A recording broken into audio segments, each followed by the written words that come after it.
Hi, this is Tamara from mooglyblog.com, and in this video I'm going to demonstrate how to make the crossed loops cowl.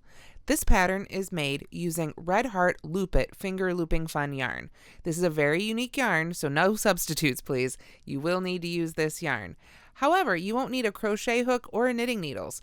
You will need a pair of scissors, that's the only real tool, and if you want to add the buttons, I'll show you a great way to use even a normal size yarn needle with this yarn to add your buttons.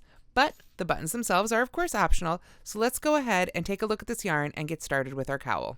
Alright, now as I mentioned, this is a really unique yarn. You can see, here's one without the ball band on it. When I pull it out straight, here we go, it's really just a series of loops, and they're tacked together here at the bottom, but otherwise it's just loops, loops, loops all the way through. And that's how we're able to do this without a crochet hook or knitting needles. We just pull loops through loops to make our stitches. Now, for the basic stitches, go to the Marley Bird channel. She has a ton of great videos on the different basic stitches you can use with this Loop It yarn. She's got it all covered, and she's got some great patterns and ideas for you too.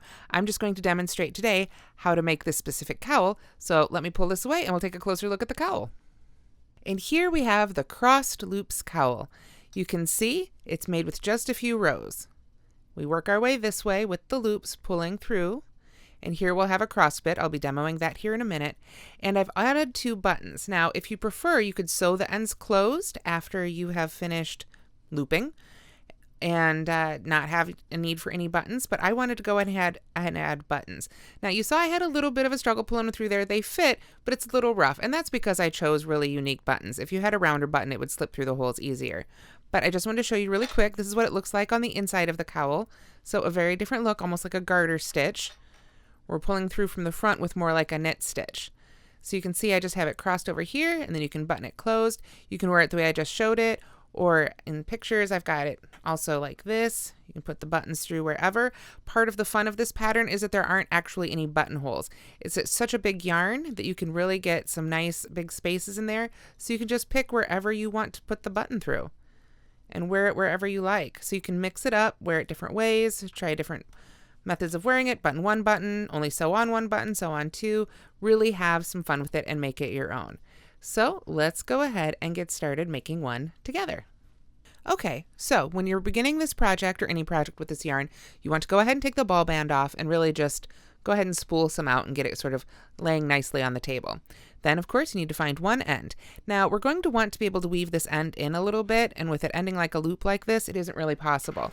So this is where we're going to pull up our scissors and very carefully kind of go right into the center of the loop there, and you can just sort of feel the way with your blade, and you'll come across, yep, it's just like one little stitch with the thread there. It's really secure when you're using the yarn, but when you've got the blade of the scissors, it's really good at just finding it and going right on through. So a good sharp pair of scissors and 3 or 4 loops like that. That is now plenty of end for us to weave in. So I'll go ahead and put my scissors back down. And then what you want to do, once you've got enough to weave in there, you want to count out 49 loops. Now, I'm not going to do all 49 today, but you want to lay them out flat like this on the table. Now, 49 is what I found to be the perfect length for this cowl with sort of a big neck warmer size. If you wanted to change the size, you can. You may need more or less yarn, depending. But basically, it's a multiple of 3 plus 1. So that's how I came to 49. 48 is a multiple of 3 plus 1. So let's go ahead and just count out a smaller version for the demo today. So we need 1, 2, 3, 1, 2, 3, 1, 2, 3, 1, 2, 3, 1. That'll give us a multiple of 3 plus 1, and that's enough to get started. Now you can see I've sort of laid them out on the table, and I've all got them laying the same direction.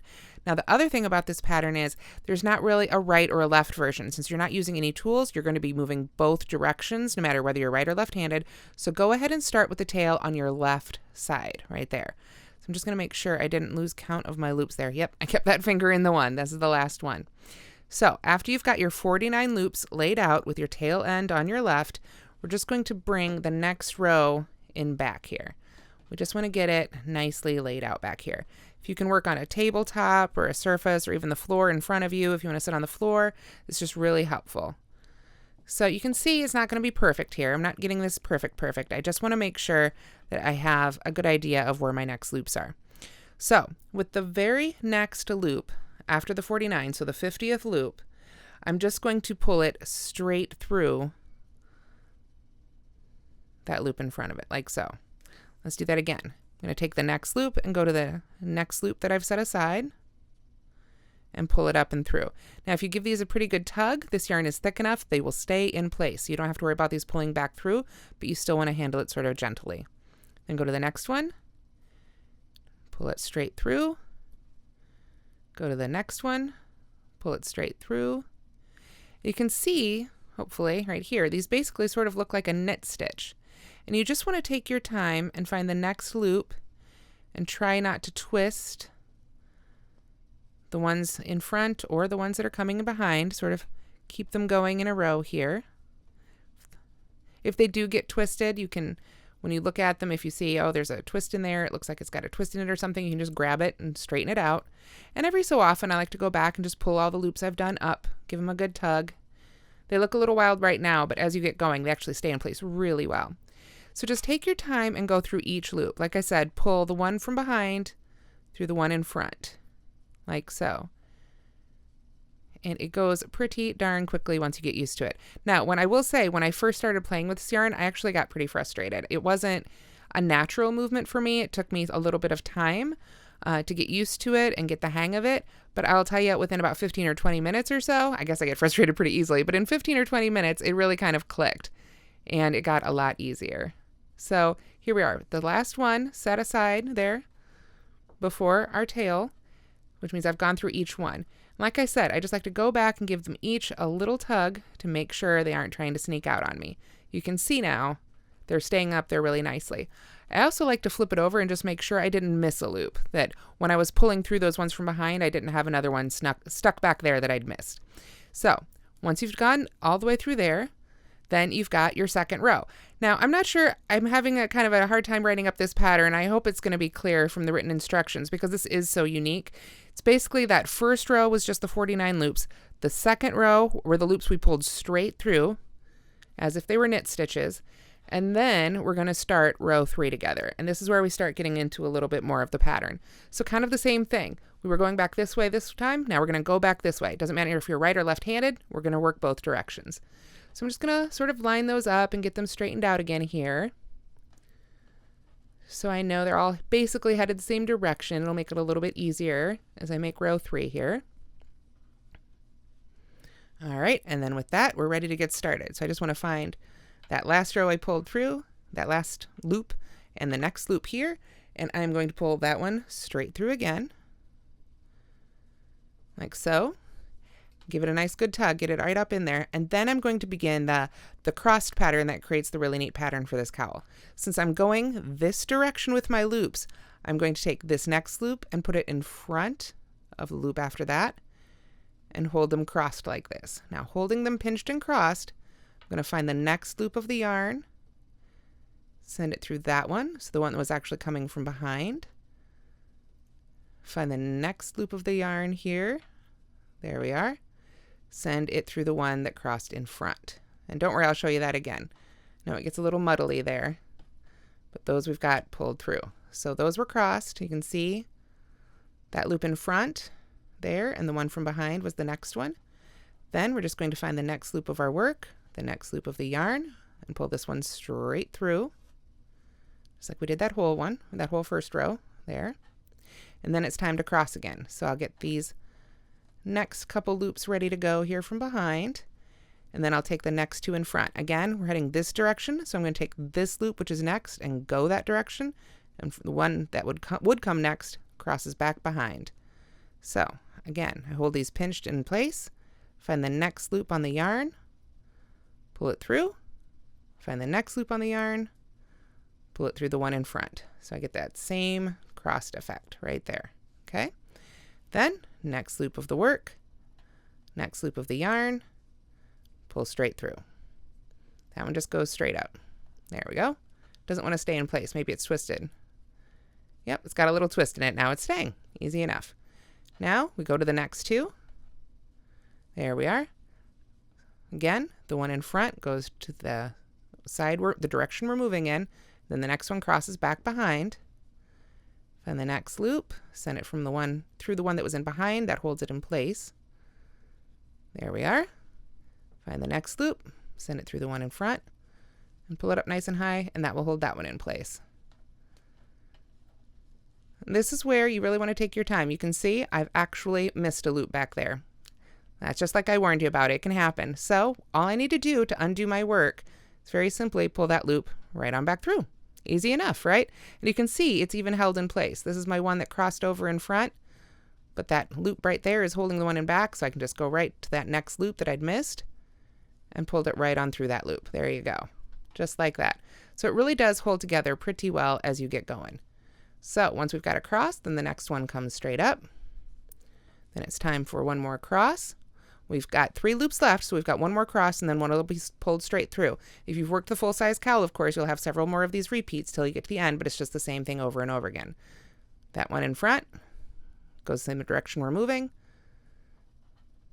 Pull the one from behind there on the yarn, up through. Find the next one on the yarn, pull it up through, like so. And then we've got our very last one here hanging out. So we find our next one on our yarn and pull it straight on through, like so. And again, I'll just give those all a good tug and flip it over and make sure I didn't miss any more loops. Nope, they're all worked in there, so I know I'm good and ready to begin row 4. Okay, so I've got my yarn laid out and we're ready to begin row 4. So I'm going to find that last loop I pulled through of the previous row and the next loop of the yarn and pull that one straight through too. At the ends, we're always pulling straight through. Now we're going to do our crosses coming back the other direction. So since we're moving that direction, I'm going to take the next loop and move it in that direction and pull the next one back behind it. Same thing we did last time, we're just moving in the opposite direction. So I need to find that next loop on the yarn. And of course, pull that through the one coming from behind. That'll hold that in place. Then the next loop on the yarn, the one that crossed in front. And we've got our crosses going back the other direction. Other than that, the pattern's the same. The next one goes straight through. Get lined up here with the next ones. Cross over again. The next loop moves the direction we're moving. Just an easy way to help remember it. Pull the next loop through from behind. Find that next loop. Pull it through. And then the next one, of course, is straight on through. And you can start seeing the pattern a little bit at this point too. If I give each of those a little bit of a tug here. Did I miss a loop there? Oh, there it is. It's trying to hide from me. There we are. That's what I'm talking about. You just got to go through, give each one a tug. Sometimes those ones that cross over from behind will try and hide from you like that one did, but just needed to pull it up there. You can see where there's straight on the ends and in between the ones that are crossed. So if you find yourself getting a little bit lost, you can count through. I mean, with only 49 stitches, it's not too hard to count back through, but you can also look at it and really start reading your work. So I've crossed them again. So I pull through that back one first, then find the next loop, the one that got pulled over in front. And then of course the next one straight through. You can see at this point, the natural inclination is to start picking it up and actually holding it in your hands rather than doing it on the table, but it's whatever's working best for you. I found that eventually as I really started going, I just ended up pulling it into my lap, but beginning it on the table was really, really helpful. So here we are. We keep doing those crosses with the straight ones in between till we get to the end. We can pull straight up through that last one. And then again, give them all just a nice little tug and make sure all our loops are right where they need to be. You can see we've got our pattern beautifully established. And that was row 4. So rows 5 and 6 and 7 actually, we just continue in pattern. So row 5, we're going to head back this way. So let's do that one together. So we're going to pull straight through on the first one. And then because we're headed back this direction, we're going to cross back this way. So that one, the next loop goes to the right, the one behind it, come back to the left. Find the loops of the yarn here from behind and pull them through. And like I say, the more you do this, the easier it gets. The first one of these I made took me a while, but then the second one, I just want to make sure I understood the pattern and I was used to working with the loops myself. I made the second one within, I think, half an hour. So it can be a very quick pattern once you get used to working with this yarn and you get really the hang of making this pattern itself. So I've pulled, let's see, this one was a crossed one, right? Oh, let's see. Did I get myself mixed up while I was talking? I did. So let's go ahead and fix it together. We've got a straight one, we've got a crossed one. Oh, and then I crossed them right away again. I should have done a straight one. Like I said, when you need to undo your work, you just pull the loops back through. No harm done. Possibly easier to frog than anything else. So that one goes straight through. We find our little next cross here, cross them this way. Find our next loops, pull them through. There we are. And again, it doesn't matter if you're right-handed or left-handed, since we're moving back and forth in both directions.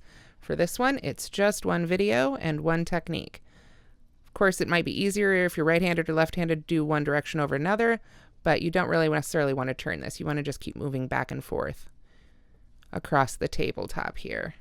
There we are. At least for this pattern. I'm sure as this yarn gets out there and more people create things for it, there will be different and different ways to work with it and new and different ways to hold it. And I really can't see what everybody comes up with. It's going to be so much fun. So we're almost at the end of our row here. This, of course, is row 5. So it was identical to row 3, where we started our crosses, moving across here. There we are. We've got our last one there. So I just need find that next loop of the yarn, trying to hide from me there. There we go. Pull it through that last stitch. There we are. And that's row 5. And again, now you should really be able to read it. You can see we've got our straight ones in between and our crossed ones right there. So row 6 was exactly the same as row 4. We're going to work back across this way, crossing the loops this way. So I will see you at the end of row 6. And here we are at the end of row 6. So I'd give those each a tug, and then we've only got one more. Oops, see, there's that one trying to hide. And it can be a good idea too, just to go through and make sure and count your 49 stitches and make sure you have all 49. So at the end of row 6, we've only got 2 rows left. Row 7 is going to be the same as row 5 and row 3. We're heading back that direction. So let's go ahead and do some straight loops and cross loops heading that direction. I'll see you at the end of row 7. Okay, so I'm almost at the end of row 7 here. I think I've got just this last one to pull through. Yep. So I'm just going to give all those a tug one more time here. Flip it over. Make sure I didn't miss any loops. Nope, I'm all good. So we're ready for row 8, which is actually the last row of this cowl until we do the little finishing off maneuver. So for row 8, very simply, we're going to come back the other direction and pull straight through, just like we did on that first row. So it's going to mimic that look a little bit where they're just going all straight up. We're going to do the same thing for this one. So we just want to find that next loop again. There we are, and send it just straight on through. And we're going to do the same thing across. No reason or no need to cross stitches on this one. This one is just straight on through, basically a knit stitch. So I guess that's basically what we've been doing all along, sort of knit stitches, pulling loops through loops the front way, but those little crosses make them a little more interesting. If you can't get the hang of the crosses, of course, you can just work 7 rows of it or 8 rows of it straight on up too, if you like that look better. If you don't like the look of the little zigzags, you can just pull the loop straight on through for a different look. So you can have a lot of fun with this, as you can imagine. Like I said, check out Marley's videos. She's got so many great stitch patterns for this. You can really have some fun with this yarn. And with some basic sizing and numbers, one of the great things about it is, since the loops are the same size for everybody, you don't have to worry about gauge. Everybody's loops are going to be the same size. So you don't have to worry about getting gauge and making sure it fits. Everything's always going to work. So there you go. How fun is that? All right. So that was row 8. And we're ready to start finishing off our cowl. Now, if I'd made this, like I say, 49-inch loops wide, which is what it calls for in the pattern, then I wouldn't have nearly as much yarn left over. But there is enough yarn to finish it off, and I came up with a fun way to finish off this cowl. Here's how I like to do it. I'm going to start back at this right end, not where my yarn is attached end, but that very first loop out here by itself. I'm basically just going to pull the next loop through it, like so, and then the next loop through it, like so. It's almost like a slip stitch. It's what it makes me think of as a crocheter primarily, or maybe just a standard knit bind off, I suppose, or one of the many knit bind offs. But you're just sort of pulling loops through loops, working your way back across, back to where your tail end is here, which should be on your left. Unless you've added a row or two because you've changed the size, you can do that too. But when you're done, we just work the loops through the loops like so. So just pull on through. So find that next one, send it on through. There you go. Find the next one, send it on through, all the way across until you've worked off all, well, 48 of your loops, and you're left with the 49th, so to speak. Oops, there we are. And then like so. All right, and that is my last one, nice and secured. I've got just basically one active loop now on this project. So at this point, you could decide, you could break these loops open and with your scissors, like I did at the beginning, and use that tail end to sew the ends shut if you wanted a cowl or neck warmer that you just pulled down over your head. Or you can finish it off like I've done in the pattern, where I've been able to add buttons and have it adjustable so you can wear it in different ways. Before I finish it off though, I wanted to add just a little bit more of a finished edge to this row, just this side right here, because this is the side that faces out when you add the buttons. So I'm going to go ahead and take this yarn. You see I've got this loop on my finger. I'm going to put my finger right between the V's, right between the strands here, right in the middle of that V formed right at the end here when we were just pulling straight through. Go right in the center with this finger as well, so that I've got these two loops on top of my finger. Then I'm going to find the next loop of the yarn and pull it through both and pull that up. Okay. Then I'm going to put this one on my finger again, this new loop, do the same thing the next row down. Go right into the center there. That one's a little tight, no big deal. Just work your way in there. Find the next loop of the yarn and pull it through both again, like so. And I'm just going to continue doing that on down the rows. So we go right in the middle of this one, find the next loop on the yarn here, and pull it up through both. Same thing in the next row down. I found that this just gave it a really nice finished looking edge that was also a little bit more solid and just looked a little bit nicer when we put the buttons on and we button it up. So like I said, I'm just going to continue working on down the side of my rows here, going right behind that loop, find that next loop of the yarn, pull it through both. You can see, I'll give it a little tug there. You can see it just makes it a little bit more polished there at the end. You can see this row, this end isn't bad. It just looks like a regular knit stitch, but it's a little bit wobblier. And this one just gives it that sort of continuous slip stitch look, I guess. I'm mixing my knitting and crochet terms up a little bit, but this stuff is so unique. And of course, we're not using hooks or needles, that you really just kind of need to create a new vocabulary for it. So here we are. I have pulled through that last row there on my side, and I've got one more loop left on the hook. Now what I like to do to get this secured right away is I'm going to take that first tail. Remember when we cut our loops open at the very beginning, and I'm just going to send that end right through that loop and pull down, and boom, just like that, it is secured. And from there, of course, then I would take my scissors, and all this yarn is going to be extra, but we don't want to throw it away yet because we're going to use this yarn to sew on our buttons. That's the word I'm looking for. So I'm going to count out 3 or 4 loops here. I want to make sure I have enough to sew my ends in. And I'm just going to cut the yarn in between the loops and set this yarn aside for now. And then I can cut these loops open just like we did at the very beginning with my scissors. Again, I just want to go gently right to the center of that loop, sort of run the scissors right up there, and there you go. It'll come right apart. Got to give it a little elbow grease, but of course the sharper your scissors, less elbow grease needed. And this is probably plenty at this point, but I'll do one more here. There we are. And then I'll go ahead and cut off the extra there. So for weaving in your ends with this yarn, you can absolutely just continue using your fingers. This is the wrong side, of course. Remember, this is what our right side looks like. And everything, like I say, is nicely tacked down right now because the yarn is so thick, it's just going to hold itself in place. So when we weave in the ends, we don't have to go too crazy, thankfully. We just want to go ahead and you can use your fingers to weave it beneath the stitches in behind, sort of work it through back and forth. I'm not finding a good one. There we go. There's a good one to put it through. So you can just use your fingers to do it. If you have a big enough yarn needle in your supplies already, if you're already a knitter or a crocheter and you've got a big bulky yarn needle that fits, absolutely use your yarn needle. Use whatever tools you do have available. But if you're somebody who doesn't crochet or knit, or you just don't have that big a yarn needle, you can absolutely just use your fingers to pull it right on through. So when we talk about weaving in our ends, if you're not a knitter or a crocheter, basically we're just going back and forth under some stitches on the wrong side of the fabric. Remember, this is the side that we're not going to wear. It's not going to show from the outside. And we just want to go back and forth under some stitches so that when you move and wear and wash this project, it's not going to come out. So once you feel like it's nice and secure, then you can trim it off close to, but I wouldn't go crazy. I wouldn't cut right up next to the stitches. I would go ahead and leave a little bit. This is some fuzzy yarn. It's not going to poke you or feel weird sticking out, and it should stay in place right there on the back. So you would do the same thing again with this end, and then we're ready to sew on our buttons. Okay, so here we have the finished crossed loops cowl again. And you can see I've sewn the buttons on. I also wanted to point out that this is the end where I did that slip stitch down the side, so I've sewn the buttons to the opposite end, the one that's a little less finished, because of course when we button up over it, that little less finished end won't show. That will end up being covered. So you can make some decisions now. If you want to sew buttons on, you could do 1 button, 2 buttons, probably 3 buttons if you wanted to. And any button that will fit through this hole right here, through the holes itself in the fabric, you can use up to that size.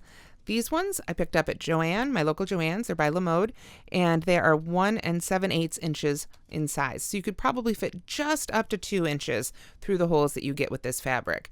So, like I said, I will use this yarn to sew them on with. Now, this is going to require that obviously your button has holes big enough for this yarn to get through. It doesn't have to necessarily get through a yarn needle, however, that would be big enough for this. And you can kind of see on the back here, these are not huge holes. These are not the most massive holes. So I have a little trick for putting buttons on this kind of super thick yarn that I'll show you here in just a moment. Okay, here I have another cross loops cowl that I finished when I was practicing this pattern.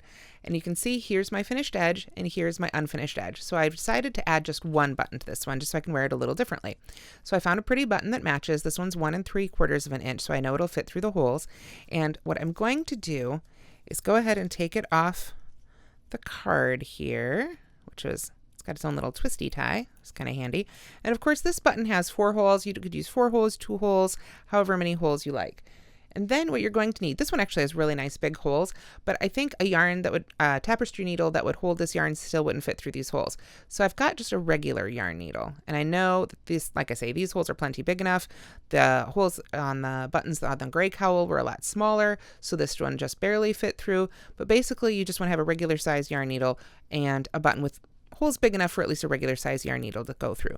Then I've got one more secret tool for adding the buttons, and it's going to be a piece of regular yarn. This is worsted weight. It's actually Red Heart with Love. So I just cut a couple feet of this. Don't even need this much. And if you don't have more yarn around, if you're not a crafter, you could actually use dental floss instead. And with dental floss, then you don't even necessarily need the yarn needle because it's a little bit stiffer on its own.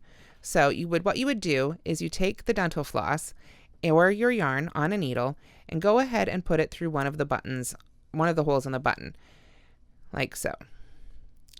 Then I'm going to go ahead and pull the needle off, and I'm going to put it on the other end of the yarn. So if you were doing this with dental floss, you just grab the other end of the dental floss, and I'm going to put my thumb in there. You can see it's holding down the yarn so when I go back in that same hole, I can't pull that loop all the way through. I want a loop sticking out on the front side of the hole. So now that I've done that, I'm going to go ahead and take this needle off so it doesn't get lost. And I'm going to take the yarn that I want to use to sew the button onto the cowl. You can see I've just got a few extra loops of this one left. So I'm going to take, again, 4 loops always seems like a good amount. And I'm just going to turn this into a straight piece by going through each of those loops individually with my scissors. So almost there. Oops. There we go. One more loop to go. And there. Plenty of length to sew on our button. So I'm going to take an end of this yarn and I'm going to put it through the loop of my dental floss or my thinner yarn, like so. I'm just going to pull up a little length of it. Then I'm going to hold on to it so it doesn't go through all the way, but when I pull both ends of that thinner yarn or dental floss, you can see it's just going to pull that yarn right through the hole. So I can finish that off.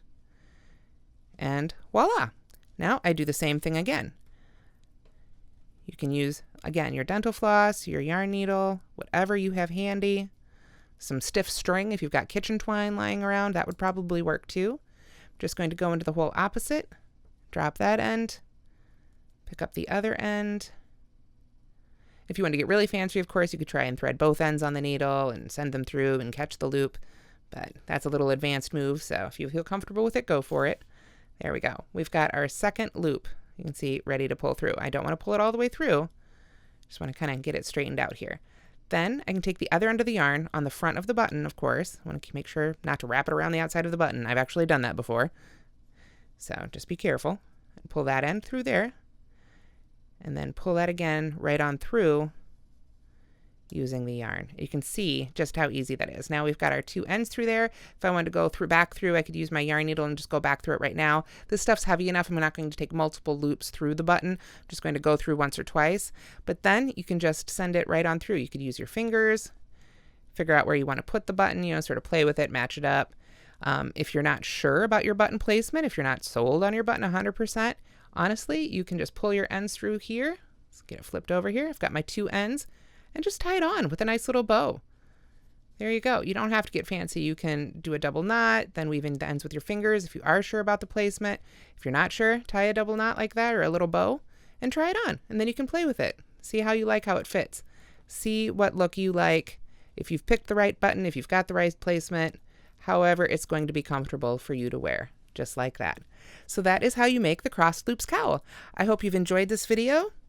And I hope you'll give Red Heart Loop It a try. It's a really fun yarn, and there are so many fun things you can make with it. Thank you so much for watching. If you liked this video, please do give it a thumbs up and let us know what you think in the comments.